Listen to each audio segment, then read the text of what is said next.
Alors petite annonce pour vous dire que cette vidéo est assez mauvaise à cause de... Non, je rigole.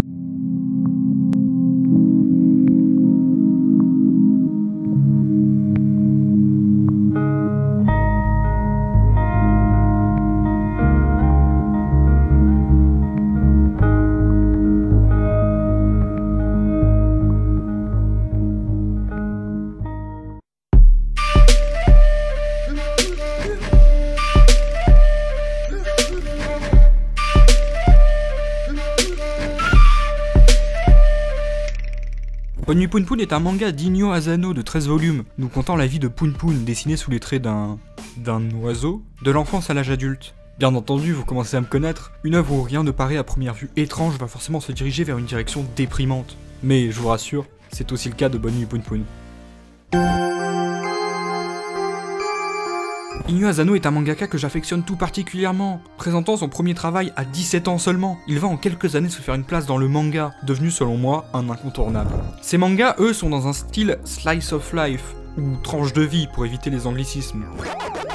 Un style qui, comme son nom l'indique, va nous plonger dans la vie souvent banale d'individus, mais là où d'habitude nous avons le droit à la comédie ou aux amourettes lycéennes, pour parfois avoir du très bon, Asano lui nous livre de vrais thèmes forts et durs, décortiquant l'être humain toujours plus, lui laissant sa complexité, ses paradoxes et sa nuance. Entre l'adolescence, le sexe, la perte d'un proche, la difficulté de l'âge adulte, la violence, la nostalgie, l'amour, la haine de soi, le suicide. Et rien de tout cela n'est abordé de manière grossière ou accusatrice dans les œuvres d'Asano. Toujours très juste, sans jugement, il nous livre une humanité si imparfaite, si humaine qu'elle en devient dégoûtante mais à la fois si attachante. Et ce point-là est encore plus à son apogée que dans Je ne suis pas un homme, des mangas dérangeants, touchants et réalistes. L'histoire commence simplement en nous racontant l'histoire de Poun Poun qui aurait pu être toi, moi, vous. Toujours rêveur, naïf, sans réponse comme beaucoup d'enfants face aux choses qui vont lui arriver, comme par exemple des violences conjugales. Bien entendu, nous ne suivrons pas seulement Poun Poun, plus rarement nous suivrons par exemple son oncle, ses anciens amis, etc. etc. Ce qui va permettre à l'auteur de soulever des thèmes qu'il n'aurait pas pu soulever avec seulement Poun Poun. Mais, événement déclencheur, une nouvelle arrive dans sa classe. Il en tombe tout de suite amoureux. Et là, déjà ça coince dans l'idée du cliché. Quelques pages auparavant, Poun Poun était déjà amoureux d'une élève qui changeait d'école, la petite vedette de la classe, il était normal d'en tomber amoureux, comme tout gosse qui se respecte. Bien que ce n'était pas mon cas, moi j'étais plutôt le BG timide rêveur et créatif. L'idée de l'amour, le seul, le vrai, est alors exorcisée, bien que l'amour avec la petite Aiko va se trouver bien plus fort que raisonnable. Enfin bref. Donc nous suivrons les tracas de Poun Poun enfant, qui va de la rédaction sur ce qu'il aimerait faire plus tard, à la découverte d'une usine abandonnée. Parmi les quelques lieux dans lesquels j'ai eu l'opportunité de me rendre dans le cadre de l'émission Chasseurs de fantômes, certains sortent véritablement du lot. Puis donc le collège, avec le lot de découvertes et de sentiments qui l'accompagnent, et tout cela jusqu'à la vie adulte. Poun Poun va alors vivre une vie de haut et de bas, une vie difficile, où parfois son seul ennemi sera lui-même. Le manga aborde beaucoup de thèmes très matures et sombres, comme la frustration sexuelle, le suicide, les pulsions agressives, la tromperie, le rapport aux autres, le rapport à soi, et bien d'autres dont je ne peux pas trop parler sous peine de vous gâcher certains passages forts de l'histoire. Et là vous vous posez une question depuis le début de la vidéo. Pourquoi le héros et sa famille sont des foutus pingouins? Et je vais vous répondre. Nous sommes les seuls à les voir ainsi, les autres personnages, eux, les voyant comme des humains à part entière. Poun Poun n'est pas un personnage marquant, c'est un personnage banal. Ce dessin simple est, en premier lieu, en plus de le reconnaître au premier coup d'œil, fait pour que l'on puisse s'identifier rapidement. La deuxième raison est que, qu'est-ce qui est mieux pour exprimer le traumatisme, la dépression, la naïveté? Dessiner plusieurs expressions faciales ou pouvoir déformer, modifier et complètement transformer son personnage? Certaines fois, je me suis même posé la question si cela n'était pas la façon dont Poun Poun se voit lui-même. Car qui est assez humble pour ne pas lui-même se définir comme un démon quand ce qu'il a fait est affreux? Et puis, sans déformer un visage, comment rendre un personnage effrayant et dérangeant suite à un événement horrible? Asano a réussi ce tour de force en pariant sur une apparence simple. Au début, cela m'a questionné jusqu'à en faire un personnage à part entière, et l'accepter, voire bénir les dieux de ne pas l'avoir fait autrement. Et puis de cette façon, le dessin réaliste, en plus d'être extrêmement beau et expressif, nous fait tout de suite comprendre l'écart qu'il y a entre Poun Poun et le monde. Il y a aussi le fait que Poun Poun ne parle pas via des bulles de dialogue, mais toujours par l'intermédiaire d'un narrateur externe, ce qui, en plus d'être une autre façon de s'identifier facilement à lui, nous permet de rentrer directement dans sa psyché, ne faisant qu'un avec lui, même dans ses réflexions sur la vie les plus profondes, ses questionnements, ses doutes et tant d'autres choses.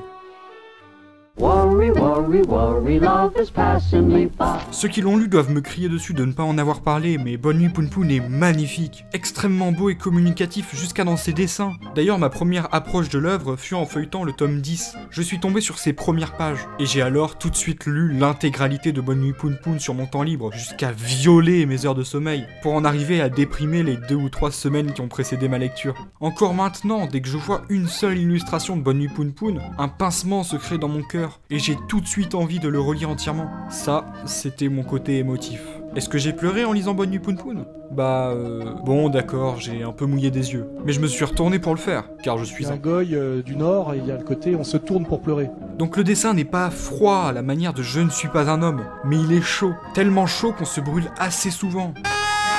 Les découpages aussi sont fous, une utilisation du flou très intelligente et maîtrisée, et les doubles pages, n'en parlons pas. Je m'arrêtais à chaque fois un long moment pour observer les dessins en détail. Bon, on est loin des heures de contemplation sur une case de Berserk, mais quand même. Il y a quelques défauts tout de même, dont par exemple certaines petites longueurs sur une secte, ce que je n'ai pas très bien compris. À côté de cela, le manga est prenant, faisant ressentir des émotions fortes à tel point que parfois on croirait être Poun Poun, même si on n'aurait pas fait certains de ses choix. J'ai dû assez fréquemment arrêter ma lecture, attendre quelques minutes à faire autre chose, le cœur battant pour ensuite la reprendre, tant les émotions étaient fortes et incontrôlables. Ce manga m'a marqué à un point qu'en plus de l'histoire en détail, je me souviens aussi de ce que je faisais à chaque fois que j'arrêtais ma lecture, car malheureusement j'avais d'autres obligations. Cette excitation de reprendre vite la lecture, cette appréhension de ce qui allait arriver, accompagnée aussi de cette peur de lire l'œuvre trop vite, et donc de la finir trop rapidement. Je savais comment cela allait se finir, avec un vide persistant et une réflexion continue sur l'œuvre, pendant plusieurs mois.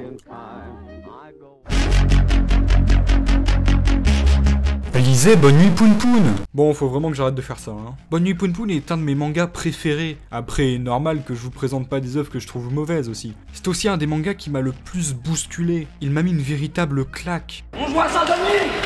Et pour tout dire, au début je doutais sur ses capacités à être plus qu'un bon manga, mais il m'a complètement conquis, tellement parfois que j'y reviens, assez fréquemment en fait. Un manga que je ne vous propose pas de lire, non, ça c'est surfait, mais que je vous oblige à lire. J'ai eu beaucoup de mal à ne pas trop parler de Bonne Nuit Poun Poun, tant qu'il est complexe et intéressant, mais je vous laisse le découvrir par vous-même. Et si comme moi, après l'avoir lu, vous avez du mal à vous en remettre, alors je vous conseille ce l'anime. Et puis je vous laisse enchaîner les yeux fermés sur les autres œuvres de l'auteur, qui sont tout bonnement géniales. Il est dur avec des mots de s'exprimer sur Bonne Nuit Poun Poun, tant celui-ci est dense, alors je vous propose simplement de le vivre. Bon, tout ça m'a donné bien envie de le relire. Et si d'ici là je ne sors plus de vidéos, c'est certainement que je me suis jeté sous un train après l'avoir fini pour la énième fois.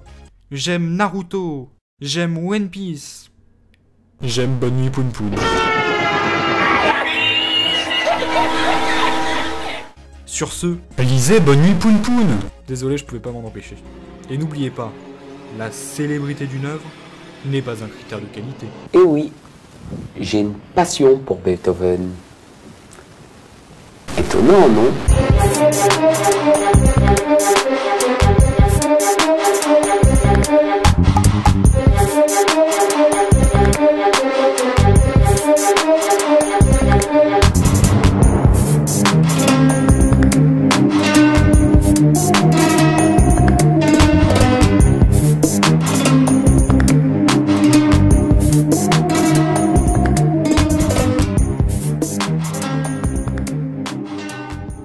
Lisez Bonne Nuit Poun Poun.